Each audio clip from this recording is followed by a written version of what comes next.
জাতীয় পার্টিকে নিয়ে নতুন হিসেব নিকেশ চলছে রাজনীতিতে।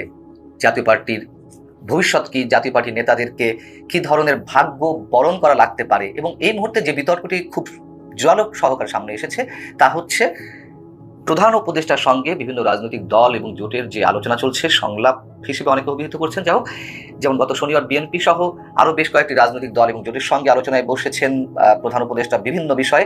আগামী শনিবারও তারই ধারাবাহিকতায় আরো বেশ কয়েকটি রাজনৈতিক দলের সঙ্গে সংলাপে বসবেন। এই সংলাপে জাতীয় পার্টিকে ডাকা হবে কিনা তা নিয়ে একটি দোদুল্যমান অবস্থা রয়েছে। জাতীয় পার্টি জানে না যে তাদেরকে ডাকা হবে কিনা, আবার সরকারের পক্ষ থেকে এখনো কোনো প্রকার স্থির সিদ্ধান্ত নেওয়া হয়নি। তবে এটুকু আমরা জানি যে আওয়ামী লীগের নেতৃত্বাধীন যে 14 দলীয় জোট, সেই জোটের অংশীদার যেমন জাসদ, ওয়ার্কার্স পার্টি, সাম্যবাদী দল, তরিকত ফেডারেশন, আরো কি সব আছে, তাদের সঙ্গে অন্তত কোনো ধরনের কোনো সংলাপ বা আলোচনায় সরকার বসবে না। তবে যেহেতু জাতীয় পার্টি জোটের মধ্যে ছিল না, তাকে ডাকা হবে কিনা এই প্রশ্নে, যে গত 15.5 বছর আওয়ামী লীগের যে দুঃশাসন, পুরোটা সময় জুড়ে জোটের বাইরে থেকেও জাতীয় পার্টির যে চরম সুবিধা ভোগ করেছে আর তো কেউ করেনি।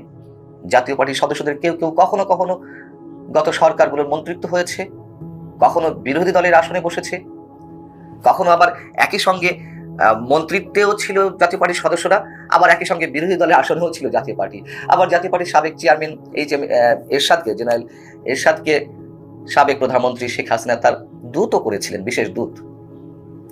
সবশেষ যে 7 জানুয়ারি নির্বাচনটি হলো, সেই তুমুল বিতর্কিত নির্বাচনটিও তো জাতীয় পার্টির কারণেই আওয়ামী লীগ করতে সুবিধা পেল, এবং তারা দেখানোর সুযোগ পাচ্ছিল যে তাদের নেতৃত্বাধীন যে জোট 14 দলের সমন্বয়ে, তার বাইরে তো জাতীয় পার্টি রয়েছে, এরকম আর কয়েকটি গৃহপালিত দল রয়েছে, তাদেরকে নিয়ে খুব সহজেই নির্বাচনগুলো করার চেষ্টা করলো ইনক্লুসিভ নির্বাচনের নামে। সেই জাতীয় পার্টিকে ডাকা হলে এরই মধ্যে চরম আপত্তি উঠে এসেছে ছাত্র আন্দোলনে নেতৃত্ব দেওয়া ছাত্রদের পক্ষ থেকে। জাতীয় পার্টিকে যদি ডাকা হয় তাহলে সেটি হবে আত্মঘাতী সিদ্ধান্ত, এবং তার বিরুদ্ধে তীব্র প্রতিবাদ করে তোলা হবে, এমন একটি বক্তব্য দিয়ে স্ট্যাটাস দিয়েছেন ফেসবুকে হাসনাত আব্দুল্লাহ সোমবার রাতে। এই যে জাতীয় পার্টি, এমন কোনো কাজ নেই বা সুবিধা নেই গত আওয়ামী লীগ সরকারের পক্ষ থেকে নেয়নি।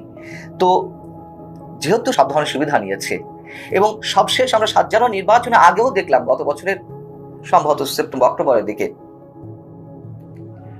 জিএম কাদের, বর্তমান চেয়ারম্যান, তিনি ভারত থেকে ঘুরে এলেন, ভারত সফরে তিনি বিজেপির সঙ্গে বৈঠকে বসলেন, সেখানে আরো কয়েকটি রাজনৈতিক দলের সঙ্গে বৈঠক করে এলেন, এবং এখানে এসে তিনি বললেন যে ভারতের বার্তা আছে।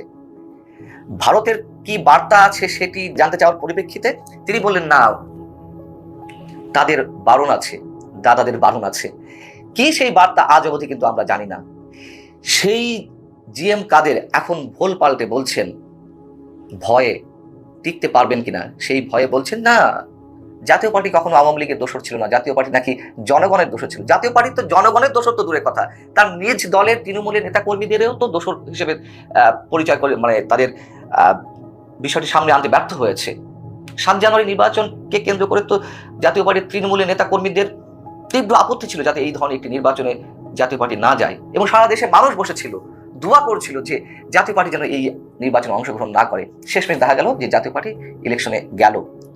কখন গেল? আবার জিএম কাদেরের সহধর্মিনী শরীফা কাদেরের যখন ঢাকা 17 কিংবা 16 আসন থেকে তার মনোনয়নটি নিশ্চিত হলো, তাকে ছেড়ে দেওয়া হবে আসনটি, সেই মুহূর্তে জাতীয় পার্টি সিদ্ধান্ত নিল নিজের প্রয়োজনে, পরিবারের প্রয়োজনে আখের গোছাতে জিএম কাদের এই কাজগুলো করে এসেছে। যাও, তো আমরা দেখেছি যে এইচ এম এরশাদও, জেনারেল এরশাদও এত সহজে আত্মসমর্পণ করেনি। তাকে আটকে রাখা হয়েছিল, সিএমএইচে জোর করে ভর্তি করানো হলো, তার সামনে ডেথ সার্টিফিকেট ঝুলিয়ে রাখা হলো যে নির্বাচন না গেলে এই সার্টিফিকেট প্রকাশ করা হবে। তার মানে তার সামনে একটা ভয়ঙ্কর একটা জিনিস সামনে এনে তাকে নির্বাচনে আসতে বাধ্য করা হলো, যে তাকে কিভাবে মেরে ফেলা হবে বা তার মৃত্যু সংবাদটি এইভাবে জানানো হবে জনগণের সামনে যদি নির্বাচন না আসে। অনেক কিছুই আমরা জানি, কিন্তু জিএম কাদের তিনি দলের সঙ্গে বিশ্বাসঘাতকতা করেছেন, তিনি একই সঙ্গে মানুষের সঙ্গেও বিশ্বাসঘাতকতা করেছেন। অনেকেরই ধারণা ছিল যে যেভাবে আওয়ামী লীগের শীর্ষ পর্যায়ের নেতা থেকে শুরু করে সাবেক সরকারের মন্ত্রীদের অনেকেই আটক করা হচ্ছে, এই তালিকায় জিএম কাদের থাকবেন। কিন্তু জিএম কাদেরকে এখনো পর্যন্ত আটক করা হয়নি, এটি বিস্ময়ের বিষয়। সাবের হোসেন চৌধুরীকেও আটক করা হলো, সাবেক পরিকল্পনা মন্ত্রী আব্দুল মান্নানকেও আটক করা হলো।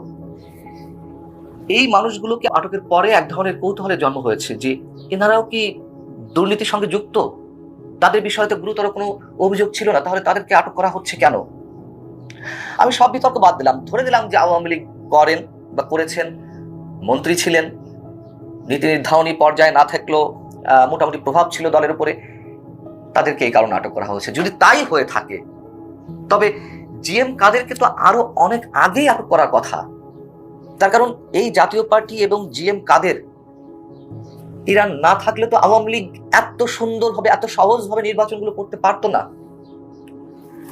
বাংলাদেশের গণতন্ত্র হত্যার জন্য যদি আওয়ামী লীগকে দায়ী করা হয়ে থাকে, আমি যদি শব্দটা কথা প্রসঙ্গে তুললাম, তারা দায়ী তো অবশ্যই, তো তারা দায়ী হয়ে থাকলে জাতীয় পার্টিকে কোন হিসেবে এই দায়বদ্ধতার বাইরে রাখা হবে?